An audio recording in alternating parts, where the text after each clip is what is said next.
Thank you, Brother Watts. It's such a joy to be with you all. Can everybody hear me? Just wave at me if you can hear me. Everybody's good. Um, I'm excited to be here. I was so glad when I got the invitation. And so I'm going to come from the perspective of things that I experienced as a second man. Uh, this is all I've ever done is ministry. I graduate by way of background. I graduated in May uh, from Bible school, and that October I became a second man. My first church to assist in was Carol Magruder in Kennett, Missouri, and that was a long, long time ago. I went from there to assist in a church in Silsbee, Texas, for 3 years under a former missionary, John Bryan, and learned a lot from him. And then 16 years in Memphis. And I learned a lot in Memphis, and it was some great, great years there. And then the Lord led me to, I traveled for a year, and then I've been in St. Louis, the St. Charles suburb of St. Louis for 20 years as a senior pastor. So this is all I've ever done. I've either my adult life, I've either been an assistant pastor or a senior pastor. Yeah. So I'm going to just dive in. And really, if it's okay with Brother Watts, I've got the meeting chat open.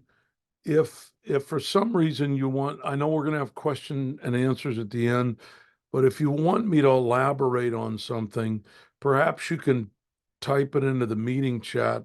And I can't promise you that I'll pay great attention, but I can promise you that I will want to pay great attention, and I'll try to. If you want to type something in. The first thing we're talking about the value of a second man.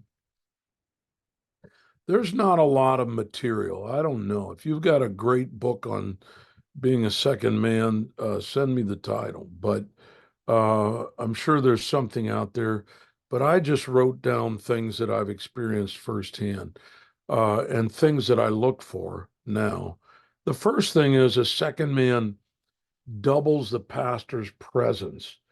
Um, I was blessed to have a tremendous second man in my son, Anthony. He was my assistant pastor for several years until his passing. And uh, the thing is, a second man doubles the pastor's presence. And what I mean by that is, uh, if you're truly a great second man, then wherever you are, the pastor is there. And if you have a second man, or if you're looking for a second man, that's one of the qualities you really want. Um, it doubles the pastor's presence, uh, and that's got to be in a positive way. Here's an example. Uh, I would invite Anthony and Lysandra to go eat with me on a Sunday, and 10 times out of 10, literally 10 times out of 10, he would say, Dad, I'm going to eat with this couple or that couple. I'm going to, this person needs some encouragement. And I could never argue with that because he was doubling, he was doing exactly what I would be doing. And we doubled the influence and the coverage there. And so I knew that another family or another couple or another young person was getting what they would get if I were there with them because I knew they were going to feel the same thing. Does that make sense? You double the pastor's presence. Um, a second man is a second set of eyes and ears. I don't mean that really. I don't mean that in a sinister way. It's not a policing situation, but it's so good to have someone in middle ministry that kind of has their ear to the ground and they can give you a sense of what's going on. I'll just give you an example. Uh, we have someone over our communications, and right now they've been involved in the Easter play. Well, they're the director, one of the directors of the Easter play. I know right now, and I've heard that they are worn out. Well, I didn't get that directly from them, but a good second man will have a sense for that, and they will let you know, listen, this person needs a little break, or, and so right now, this is an individual that's not great at delegating. I talked to my senior team and I said, we're going to have to find help for this person because they're going to burn out. Well, a good second man is going to know that, and they're going to have the pulse of the congregation. Um, and so they can bring insight, they can bring a heads up. You don't want to be the last one to know that someone is burning out, or someone is having health issues or something like that. And that doesn't mean a second man is a detective, but uh, they can they can be eyes and ears for some of those things in a very positive way. Um, does that make sense to everybody? Um, so I know I'm not breaking new ground here, but you know, let me let me go a step further and say that doesn't mean the second man needs to listen to a bunch of gossip. That's not good. You don't want, and we know that sometimes I know there are a lot of senior pastors in the room. We know that saints can do an end run around the pastor or try to circumvent the pastor and go to someone else, either a family member or an assistant pastor. You don't want to be, the second man doesn't need to be depository for negative feedback. That's not healthy. You want to know just the pulse of what's going on, but you don't want the second man to be um, the go-to person for negativity. I'm going to stop here and say, I talked to a pastor at General Conference, someone who probably everybody in the room would know. And they said, I've got to get a new youth pastor. And he said, the reason is my youth pastor's hanging out with the wrong people. And so youth pastor's almost like a second man. But as the longer I talked to this pastor, he was saying there's just some people in the church that aren't supportive of the senior pastor. You don't want that to be the people that some of your close leadership is fellowshipping with all the time. And he said, this pastor said, he keeps telling me, oh, I tell these people, no, you're not going to say anything bad around me. Well, I'm just going to insert, that's not good enough. A good second man doesn't need to be hanging out with people that have a negative view of the senior pastor. That's just not that's not permissible. You can't be a party to that. And because it's almost an endorsement of what they're talking about, even if they don't say it around you. Does that make sense? I know we're muted, but I want to deal with that second set of eyes and ears. In a positive way, it can help a pastor uh, get a little lead time on things they need to take action on. And that's a very positive thing as well. I got a text from somebody recently. I've got some great people in my church. This wasn't from a second man. I currently don't have one, but I'm in the process of working in a situation. But I got a text from a minister in the congregation while a young person was leading service, and they were very encouraging. They said, "The hand of God's on that young man," and so just that positive input, can be a second set of eyes and ears, and it can be a positive thing. The third thing, I hope I'm going in the order of your handout. A second man brings the influence of the pastor into the room. That should be all the time, the influence of the pastor. I remember when I was an assistant pastor, you know, occasionally someone would tell me, I'm just talking to you now. And I'd stop them right then and say, well, you understand if you're talking to me, you're talking to the senior pastor.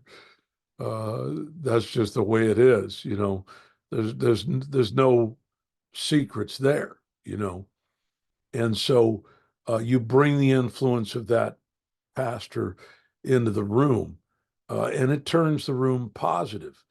I'll go as far as to say this: if you're a second man, or if you're part of a ministries team in a church, you should have the same, uh, people should feel the same way when they talk about anybody on the ministerial team. I'm gonna take a little tangent here and say a lady called me one time and said, our youth pastor, I got a beef with him, and she started going off on the youth pastor, and I said, "Oh, I'm sorry, sister." She said, "What are you sorry for?" I said, "You've called the wrong number. This isn't brother so and so." I said, "No, oh no, I meant to call you." I said, "No, no, no. You mean to call brother so and so, because that's who you're talking about. You need to just give him a phone call and you can talk about that with him. But we're not having this conversation." We need to be supportive of all of our fellow ministers in the church all the time. We need to have each other's back and bring the influence of the pastor into the room. And so people, if you're new as a second man, or if you have a new second man, everybody ought to know that the influence of the pastor is in the room, and they ought to feel that instinctively. And if they feel something different, uh, that's not right. Yeah. I had someone, wow, I got to be careful here, but I had someone that was a minister in our church that started inviting everybody over. I'm not exaggerating. He had a different family in his house 4 out of 7 nights in the week, and they were all different people. And it was kind of an Absalom thing going on. And not didn't ever discuss any of that with me. Well, that's not right. And that wasn't the influence of the pastor. Uh, Everybody ought to feel like the pastor's in the room when a second man's in the room. That's just the way it should be. So I know I'm dealing with some positive and negative, but man, yeah, I think I've mentioned this later on, so I'll wait. Um, Second man typically reaches an additional demographic. Everywhere I went, uh, I was worship pastor, if you please, along with assistant pastor. So I dealt with, if you want to say, artistic people more than the pastor did. And I could reach a demographic that maybe he didn't, in each of the positions I served. Um, yeah, so my pastor in Texas was more of a teacher, and I preached more. Uh, I was more of an I was more evangelistic in my style. So a lot of times we had Sunday morning, Sunday night. He would preach in the morning. I would preach that night many times. But he was a former missionary, so he brought the whole missions thing to the table and taught me so much about that. What's interesting is when I moved to Memphis, we didn't really have a missions program. And so I brought that to the table because I had been so influenced in Texas by that. And then we eventually had some great missions conferences.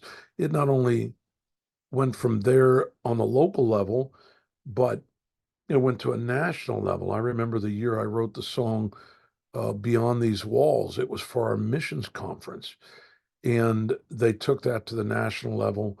Uh, and that was the theme for General Conference at Mission Service that next year. But so I was reaching a different demographic than the pastor would. It wasn't threatening the pastor at all, but I was bringing something to the table. I actually also dealt with graphic art a lot. Um, when I left, we were trying to figure out what to do, and there was a man in our church in Memphis that was a creative director at an ad agency. And he told the pastor, he said, "You don't understand. For 16 years, you've had a creative director in house." And so that was something I could bring to the table. And so I'm dealing with a different demographic. I could talk Photoshop with other people, and that was not something that was a strong suit for the pastor. He had all the pastors I worked with had a different strong suit. So you reach a different demographic. How am I doing on time? I got to watch my time. 7:20. Okay, I think we're doing all right. Um, a second man possesses delegated authority. So I think that's really important. I miss that right now with the loss of my son, because I remember when the church I was in, when the pastor was gone, there was this delegated authority. It was understood in the congregation, but it was actually understood in the spirit realm as well, because sometimes the crazy people would come out when the pastor was gone. And I felt the Spirit of God empower me to deal with spirits I would come up against, um, some disruption or some, situation arise. And there's this delegated authority. I think that's really important. Uh, I think the age of the second man is going to determine a lot of that, how much delegated authority there is. If he's 22, maybe not as much. If he's a seasoned minister, there'll be more. I was in my 40s when I left Memphis, so it was understood that when I was in the pulpit, the authority was delegated. I needed and used it when the pastor wasn't there. Number six, a second man offers a second perspective. I think that's really helpful. A second perspective. Uh, there's blind spots for everybody. And, I loved it because I was more on the artistic side. And I loved it when the pastor came in and said, "How can we have 1,000 on Easter Sunday? Or how can we have 1,000 on Power Weekend?" Man, that was like throwing fuel on the fire to me. I'm like, man, I got all kinds of ideas in my mind. Um, and so it adds a different perspective. I'm reading a book right now called How to Know a Person by David Brooks. And he makes the statement in the book that people don't see life through their eyes. They see things through their life. They bring a whole life of experience to the table. So a second man is going to bring his life experience to the table, and it will be a different perspective. Maybe he wasn't raised in the church, and he knows how that revival service is going to affect an unchurched person a little better. He just brings a different perspective. You're always going to have different opinions in the room. That's a good thing. And that second perspective can be so valuable.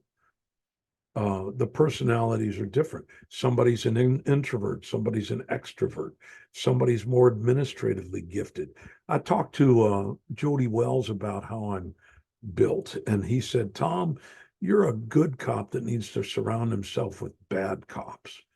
He said, I'm a bad cop that needs to surround himself with good cops. I need relational people around me. You've built your church on relationships. And it's true, but I need administrative people around me or I'm not going to get anything done. Fortunately, now I'm surrounded with such great administrative people, and God knew exactly what I needed. And that different perspective is so very, very vital. Um, Write the questions down. If you want to type them into the chat, I'll try to catch them on the fly. Number 7, a second man brings positive energy to the senior pastor. I'm telling you, now that I'm on this side of it, I realize the value of just a good game of rook, you know, just a safe place. I pray that people have a second man that they can just fellowship with or play a game of golf with or something. The positive energy, because Rex Hudler said this, which is unusual because he's a former baseball player. It's a little profound for a baseball player. But he made the statement, some people are fountains and some people are drains. Man, I don't know about you, but the drains usually don't hesitate to make an appointment to talk to you. Sometimes the fountains are hesitant and they won't eat up all your time. And if you're not careful, you spend all your time with the drains. I've learned to schedule a balance in my life. If I got a week schedule full of drains, I'm going to schedule lunch with some fountains in there. And thank God for a good second man that can be a fountain and bring some positive energy to bear. That's extremely important. Sometimes somebody that you're around that just doesn't need help or counseling or encouraging, that's refreshing, man. Thank God you're not having a crisis. Let's hang out together for a minute. That positive energy is very helpful. Number 8, a second man can collaborate. I talked about the different perspective. A second man can be a sounding board. You can feed off of each other. You can have that different perspective, as I mentioned. It's so good to have a sounding board. When I talk to my staff now, I tell them up front, I'm not saying this is the answer. I'm saying let's bat this around and figure out, let's communicate about this and let's collaborate together. You want ownership, you want, but you know, sometimes a second man can give you a collaboration that you don't want to open up to everybody. Maybe there's too much risk involved or whatever. And how do you feel about this capital campaign? How do you feel about bringing somebody in versus trying to do it ourselves? How do you feel about the fundraising fatigue in the congregation right now? So collaboration's so important. Number 9, a second man can free the senior pastor up for functions in ministry that only he can accomplish. Man, it's beautiful when a second man takes something on the plate. As I said, I miss that right now, but I'm working on it. I have a lot of administrative, my executive assistant right now left her medical career. She was over compliance for 3 hospitals, and she's so gifted. She's a problem solver, and her husband's on my board, but she's very gifted at taking things off my plate. And her and Brother Bab from headquarters volunteers as my church administrator. And between the two of them and my secretary, they say to me, I want to take things off your plate so you can do Bible studies and you can meet with people and you can do the relationship things that you want to do. And a second man, a good second man, takes things off the senior pastor's plate, practical things. I remember as a second man, I was good at wallpaper.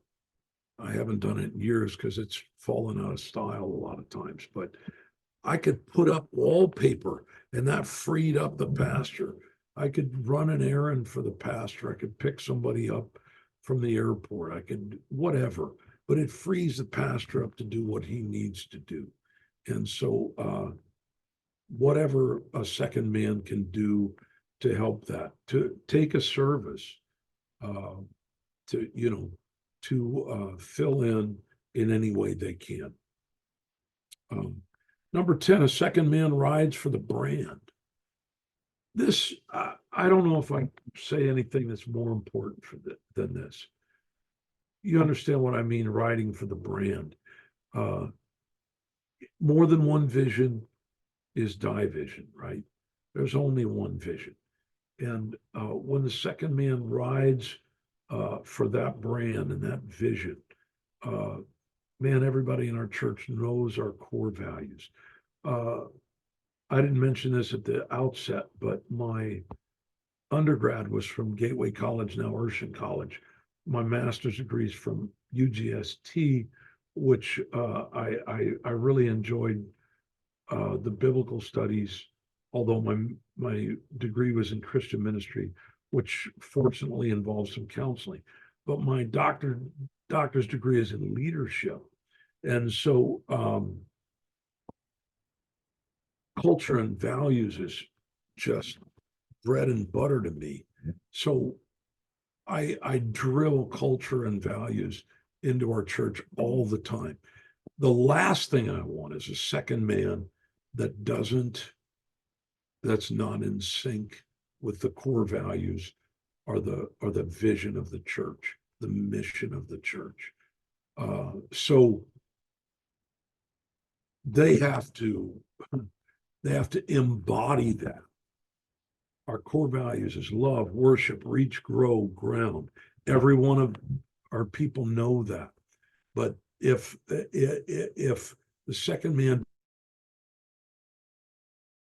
is inconsistent with any one of those core values, that's not acceptable. If there's something that's inconsistent with the mission or the vision of the church, that's not acceptable. I want that second person to ride for the brand, if that makes sense. That's one of the most crucial things. Okay, I guess I've said enough on that. Number 11, a second man can complement the senior pastor by operating in different giftings and broadening the effectiveness of ministry. I think I've actually covered that. Number 12, a second man can strengthen and develop certain ministry projects and initiatives without carrying the weight of full responsibility. That's one of the things I loved about being a second man. I didn't have to worry about the mortgage. Oh my goodness, what a difference. I didn't have to carry the financial burden. I wasn't worried about getting paid. I wasn't worried about somebody leaving the church. I didn't have to carry all of that weight. Man, I loved it when they said, we're having Power Weekend. Design this. I got to deal with my slice of the pie. Write a song. Let's have the best missions conference we can ever have. When we did our church dedication, I wrote a song. I collaborated with Glenn Woodward, and we both did the song on albums. But it was just fun. I got to be released into that gifting without the weight of the whole financial burden and without the weight of all the crisis management that senior pastors have to do. So there's a lot of freedom in that. And as a second man, that you guys that are senior pastors, you know those days when you wish you were a second man, right? And didn't have all of that burden. Number 13, a second man disciples. Man, every second man needs to win souls. Every one of them. My youth pastor is a youth pastor now because I pulled him into a Bible study with a kid from Washington University. And Prince, my youth pastor, came into all of those Bible studies. And then he discipled Prince. By that, I mean, I texted him and I said, can you invite Prince to youth convention? He said, too late. He's already in the pew next to me. He's already here. I made sure I went and picked him up. Man, he's riding for the brand. He's doing what I would do if I were there. And I'm happy to tell you that Prince graduated from Washington University. He's doing very well in the financial industry. I think he works for BlackRock or JP Morgan, but he now attends Jason Sisko's church, and he's doing fantastic. And thank God for Brother Sisko. When we handed off that baton, his youth minister, somebody connected with Prince, and thank God for somebody that'll do that and keep somebody in the church. So that's a happy ending to that story. So every second man needs to disciple. I get sick and tired of people that come to me and say, I want to be a church planner 10 years from now or 5 years from now. And I say, where's your Bible study? What's going on? As a senior pastor, I think I have 5 Bible studies going on right now. And I have so many that I'm taking my 11 o'clock hour and I'm doing, while we're having breakout classes, I'm doing Into His Marvelous Light every Sunday with new people. The person who was baptized yesterday is going to be in that class Sunday morning at 11. But every second man needs to have multiple Bible studies, and they need to disciple people. Number 14, a second man pours fuel on revival and water on discord. I've covered this a little bit somewhere else, but never be a party to negativity. I can tell when there's people in my church, leaders in my church, and when they're around people, whenever I see them spending time, and I feel I know that leader is a free agent. He doesn't bring people closer to the vision or to the pastor. They bring people to themselves. I can't stand that. I despise that. Every good second man pours fuel on revival and water on discord. And when they're winning people, they're not winning them to themselves. They're winning them to the pastor and to the vision of the pastor. They're never a party to negative conversations regarding the pastor or anyone else. I'm trying to watch my time. 7:36. I'm running out of time. I'm going to go to the part that talks about special notes because I don't want to miss this. Is that next on your handout? Can you raise your hand? That's next. Okay. I just want to cover these 3 points. Number one, for me, one of the most satisfying feelings is when a second man or a minister does what I would do before I ask them or in a situation that they encounter. One of my favorite things is when I walk away from a situation and I say of that minister, that's exactly what I would have done. That is precisely what I would have done.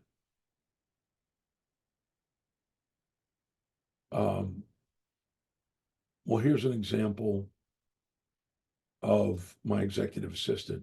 It's not it's an assistant, but not an assistant pastor in that regard. Wow. Okay, this is a general conference thing. We're handling the memorial service at general conference. I decided this year, since it was a transitional year, they always gave out flowers for everyone that was deceased. And this year we gave out lapel pins that commemorate losing a loved one that was a minister in the UPCI. We wanted to do both the flowers and the lapel pins. Headquarters said, I don't know if that's in the budget. My executive assistant, without checking with me, said, we'll cover the flowers. or we'll cover the cost. And that's exactly what I would have done. I would have said that exact thing. I love it when a minister or a second man does exactly what I would do in a given situation. And that is so important. The second thing is, if you're a second man, don't outsource your conscience. This is really an important point, I think. Um, Here, I'll unpack that for a moment. I used to ask mentors in my life. I've always had a pastor in my life. Even now, I have a pastor, I have multiple pastors in my life. I used to ask the question, what would you do if you were in my situation? I stopped asking that question because I finally realized I'm only as good as their walk with God. I'm really not growing in my walk with God because I'm not grappling with this current situation I'm dealing with. I'm just asking them what they would do. So I'm importing their wisdom, but I'm outsourcing my conscience. This is what I now do, even though I'm older.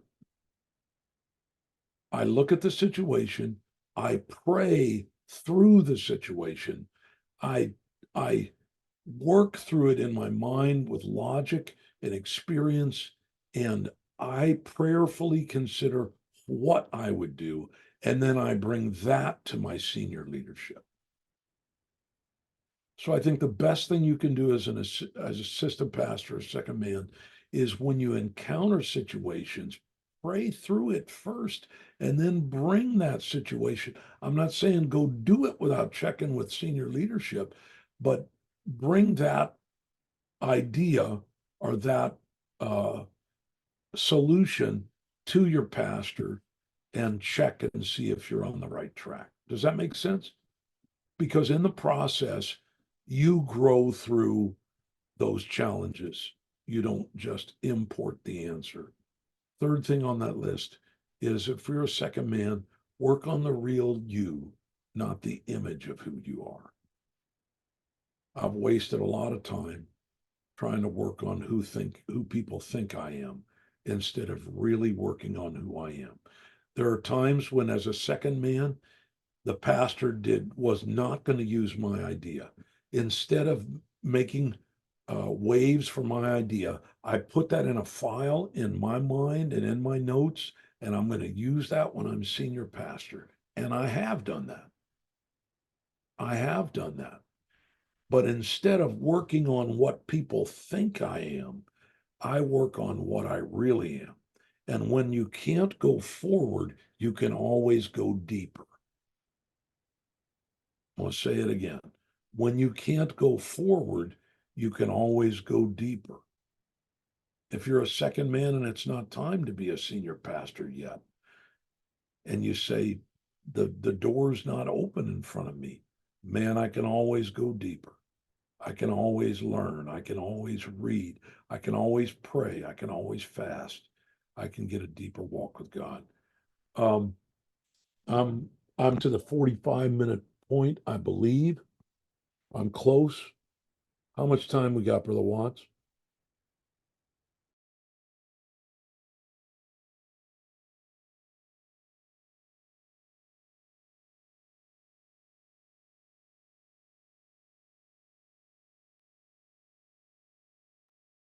Sorry, I needed to unmute myself. I've got you at about 18 minutes or so left. So feel free to go into these characteristics or entertain questions, whatever you feel comfortable with. Okay, let's talk about the characteristics for a moment. Can you unmute it again? Um, I think character is number one.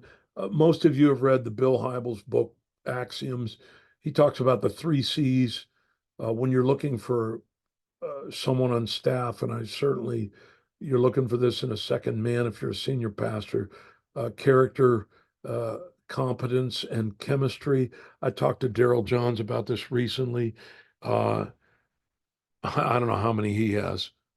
I think he's got seven C's now, but I think the fourth one now is companion. I think that's a So crucially important. Character, competence, chemistry, and their companion. Uh, I've had people that had character and had competence, but I just didn't work well with them, and they're not going to make a good second man because I worked with one person and it was the opposite of what I said a while ago. Every situation I thought he's reacting exactly the opposite of what I would do. He's saying exactly the opposite of what I would do. I learned I that was not going to be a good fit. So character, competence, chemistry, loyalty is huge. That's the biggest thing to me. Loyalty, humility is such an important characteristics. I know I'm not breaking new ground, but I'm just saying these are things that have been important in my experience. Faith. I don't want a negative person. Uh, you know, part of our family mission statement that we've had since my children were small. Uh, we will love the Lord our God with all our heart, mind, soul, and strength. We'll love our neighbors ourselves, and we will live a life of faith and not of fear. If you've got a paranoid person around you, it does not help. I want resilient, faithful people, adaptable people. I mentioned competence. Confidentiality is a huge part. You want somebody that can not be a blabbermouth, obviously. And if you are a second man, your pastor needs to be able to trust you that you can keep confidences. Discernment's very important.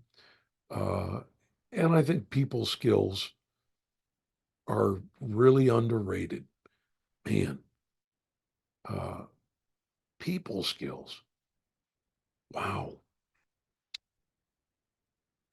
If you're like hugging a porcupine, man, it's tough. I'm a relational person, but I know that I need administrative people around me, but the people skills, wow. Here's a for instance. I had somebody that wanted to meet with me, and I'm just going to say somebody on my staff told them that my schedule was full, and they gave them a date about 3 weeks or a month out, and that person did not take that well. I sat down with my staff and I said, the first thing I want to come out of your mouth is, wow, he really wants to meet with you. He loves you so much. We're going to make this happen. Let me get with him and we'll figure out a date. But the last thing I want to come out of somebody's mouth is he doesn't have time for you. So I'm probably at question time. All right, Brother Trimble, thank you so much. First of all, thank you for this handout that is we've been able to fill out. I was writing fast as I possibly could, trying to capture it all. So good, so much great material. Just as a reminder that for the teaching part of it, we always mute everybody so that we can clearly hear the speaker. If you would like to ask a question, then I see one coming in the chat from Ryan Culp. What are some practical ways can I help take the load off my senior pastor? Just remember either through the chat or you can unmute yourself and ask a question, but I'll let you get to that one while some others perhaps are thinking of a question. But just remember, if you want to ask one, you will have to manually unmute yourself. So what's some ways, some strategies that kind of help take the load off the senior pastor? It's an excellent question, Brother Ryan. And please, yeah, if you can bring them up in the chat, I can see them. It is so practical. It is so practical. A ride to the airport, uh, picking up something for the cleaning. I mean, can I can I can I go wash your car? I'm not talking about just servanthood things, but I mean, this is not an example about a pastor, but I had a friend that lost his father. Well, it was Robert Fuller when he was uh, many of you remember him from headquarters, but his son was a friend of mine from Memphis. And his son did not have a suit. And in that really crucial time, I went with him. I knew a place in town. I bought him a suit. I took it to I had it marked up. I took it to the tailor and I picked up the suit for him. And that just took something off of his plate. I mean, if your senior pastor's got a schedule full that week, it's a simple question. What can I do for you that would free up some of your time? Honest to goodness, I've, you know, if somebody can pick up the food from Raising Cane's and bring it to the situation, I know that other people can do that, but I think the important thing, Ryan, is to ask the question, what can I do this week to lighten your load? I think that's the important question. Don't just assume that there's nothing. Just ask the simple question. Send a text. What can I do to lighten your load? I can't tell you how much that ministers to me when I get that text. And don't underestimate just the practical things. It's usually not, I need you to preach for me, but it can be, you know, I need you to go uh, pick up the church van from the body shop, you know. I mean, somebody went and got the license plates and stood in line at the DMV, so I didn't have to do that, you know. Uh, there's just, it changes every week, right? My kids used to ask me when I was assistant pastor, what do you do? And my response was always the same. Which day? It changes every day. All Okay. right. Here's a I- second question. It may have come directly to me. Do you have a specific lesson plan you use to train up second men? You're not going to believe this. Wow. Right now, I've got an MIT group, um, and Nathan Herod attends my church. And Nathan Herod is heading up that MIT group. So What a we're blessing. we're meeting once a month and we're talking about now that's something, I mean, come on, Nathan Herod, how busy is he?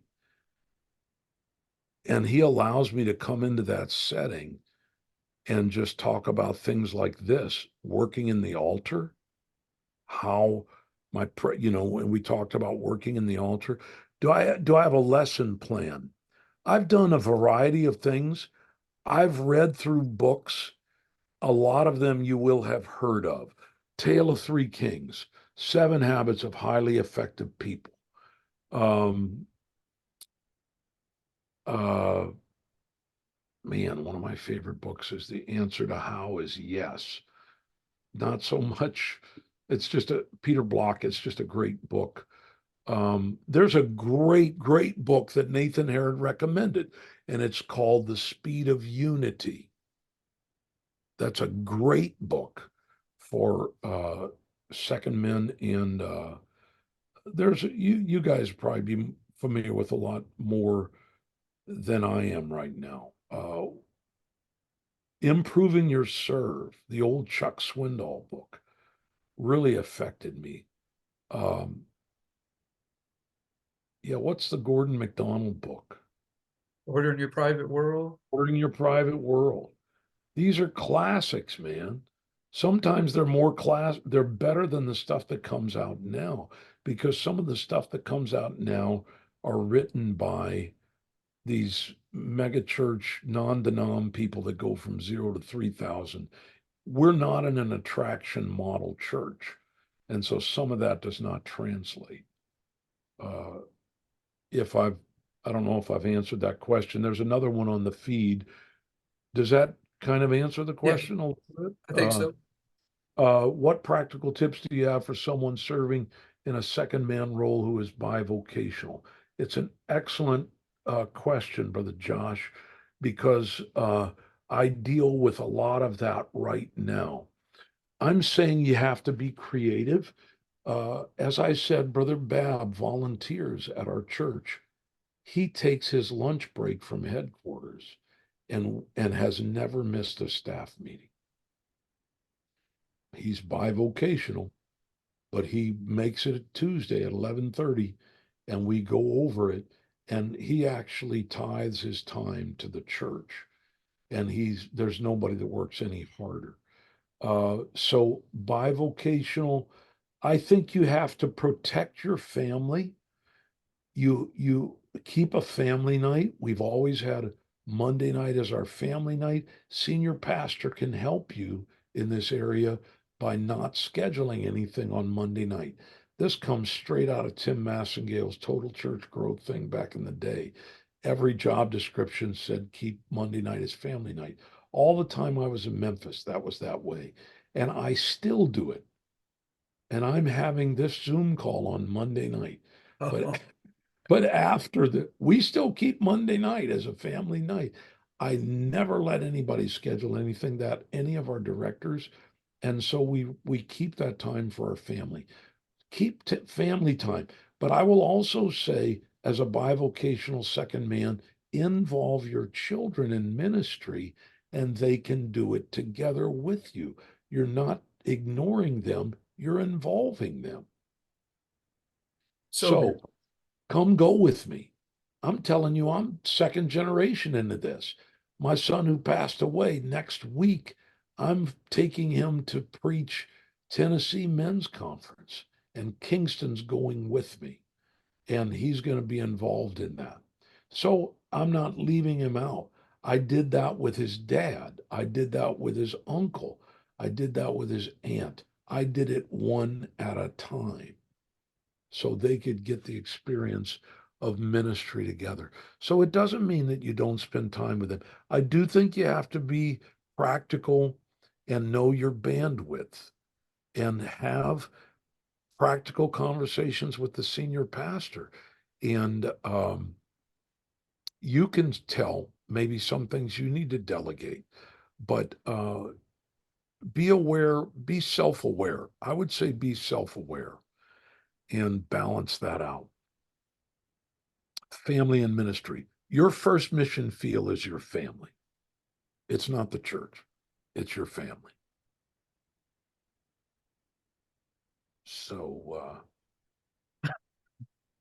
yeah, I There hope was a that's a good answer. Yeah, there's a question about that book list. I think I got the 4 or 5 key ones that you had there. They said a lot of these guys never heard of some of those old books. So I will try, when I send out a follow-up email on this, I will try to include the name and authors of those books. Tell of Three Kings, 7 Habits, Improving Your Serve, and do you remember the other one that you mentioned? Ordering Your Private World, Ordering Your Private World. Yeah. Gordon MacDonald. Um, yeah, I've read a lot of the newer ones as well. Man, uh, the Leadership Challenge by Kouzes and Posner.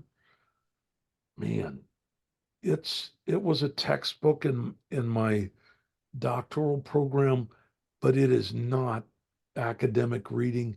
It's fantastic. There's also a monograph that accompanies that. If you can find it, it's called Christian Reflections on the Leadership Challenge.